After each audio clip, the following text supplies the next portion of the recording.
Skibbity bop boo, JB Web Show.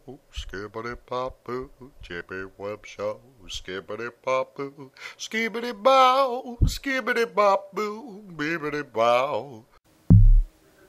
Hey, my friends, welcome back. It's JB Webb. We have an interview with Paul Bromall of helpforbikers.com, and it's a great cause. We want to keep on moving into 2013, helping great causes. So I know the holidays are over, but we're still giving. So then it's a little clip of stuff I saw. We have more new stuff coming this year. Thanks for hanging out with us. See you later.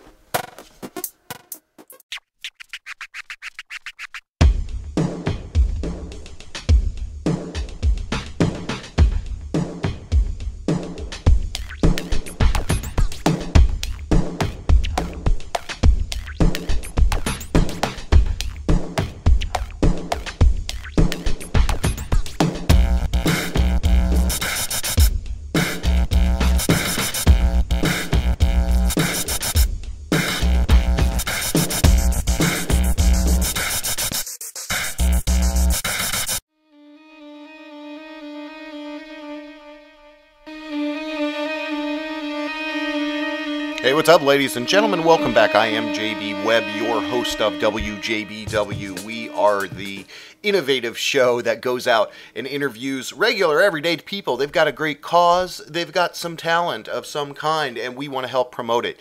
WJBW this week, we go speak with the founder of an organization that is called helpforbikers.com. This is a great organization that helps out bikers that have accidents through no fault of their own throughout this great United States. And the founder's name is Paul Bromall.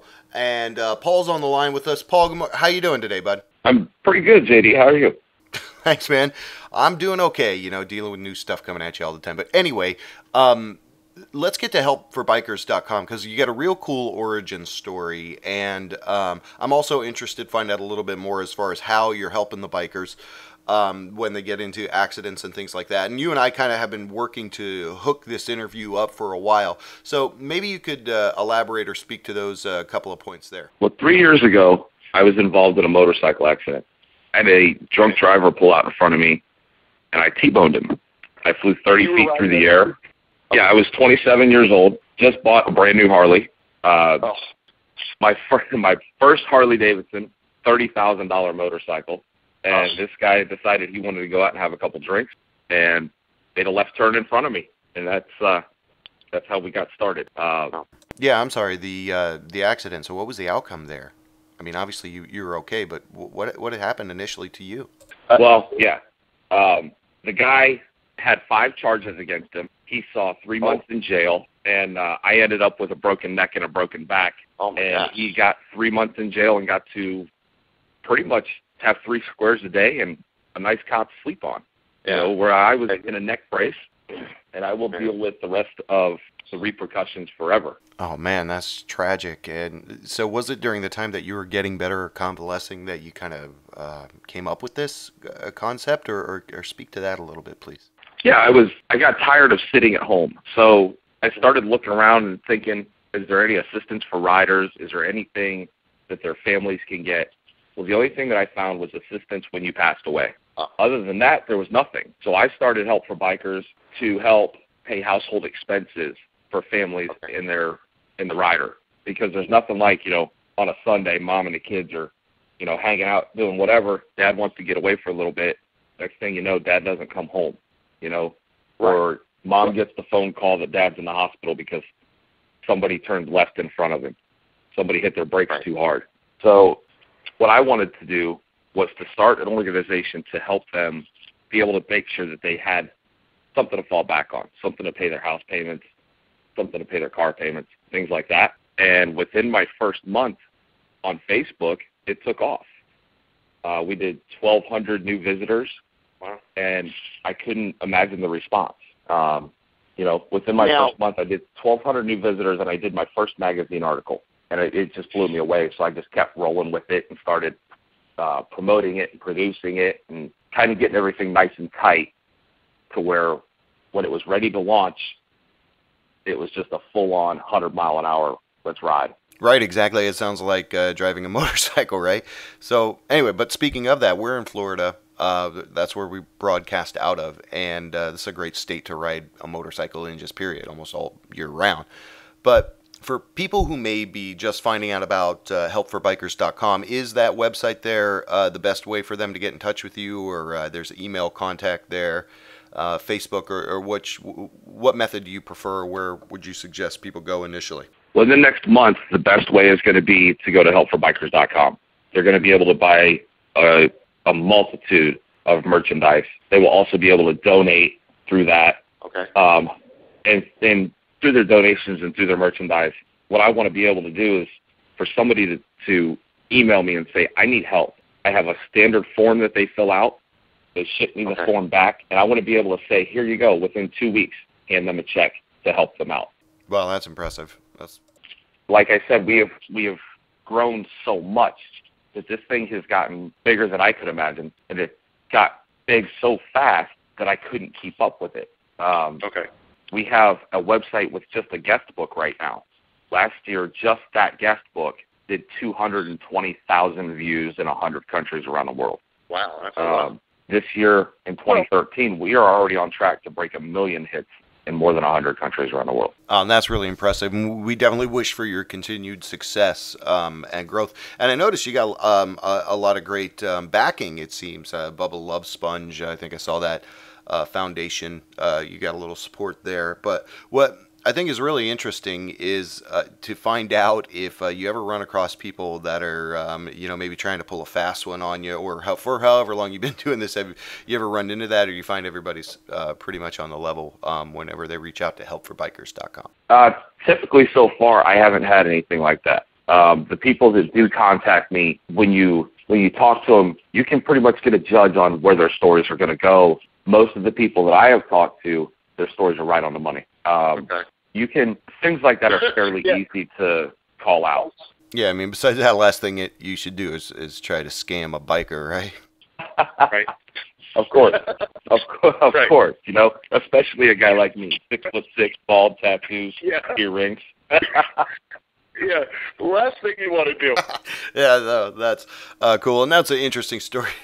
Insight there, so I appreciate that, and hopefully everybody will kind of stay tried and true and laser focus on this great website. helpforbikers.com helps those individuals get in accidents on the road through no fault of their own. I think it's a nonprofit, or did you file for a nonprofit, or what's the information there? And was there anything else you kind of wanted to share with us in closing? We are not a 501c3. Originally, I was going to go for that, but I am paying for everything out of my own pocket. So during the course of sitting at home for 16 months with a broken neck, I missed my window. Yeah. And I see. I have been forced to go in a different direction with it. Now, yes, we are a nonprofit corporation. 70% of everything that we take in will go back out. But we are going to have to pay taxes on what we take in. With a 501, you only have a certain time limit to file those papers. Okay, so you're funding it yourself, and then you're obviously probably open to funding from any kind of motorcycle shops across the country. They want to kind of partner or network by going to the website, I presume. Absolutely. Okay. We are looking for any type of sponsorships, endorsements, anything we can get to help people is the direction we want to go. I want to make sure that people know that when I started this thing, I started it on my own, by myself, in my bedroom, with no help. I sank my own money into this thing. I have put myself in a situation where I am hurting financially to help other people. Well, we definitely want to encourage everyone to go look at helpforbikers.com. If it's something you can get involved, donate to this charity, to this cause. It impacts people's daily lives. These tragic accidents on the road. So we've been speaking with the founder of helpforbikers.com, Paul Bromall. Thanks hang on the line with me, bud.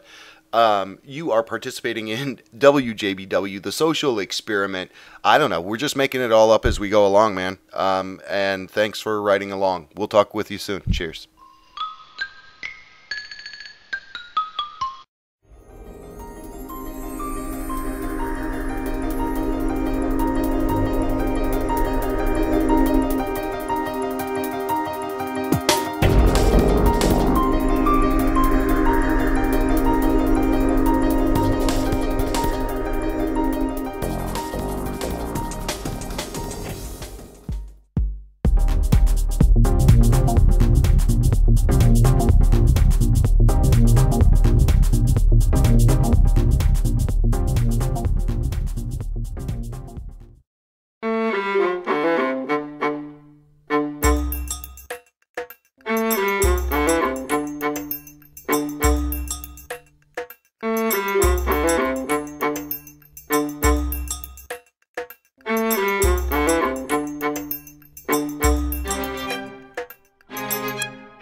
WJBW Orlando, the very first quasi-radio web show.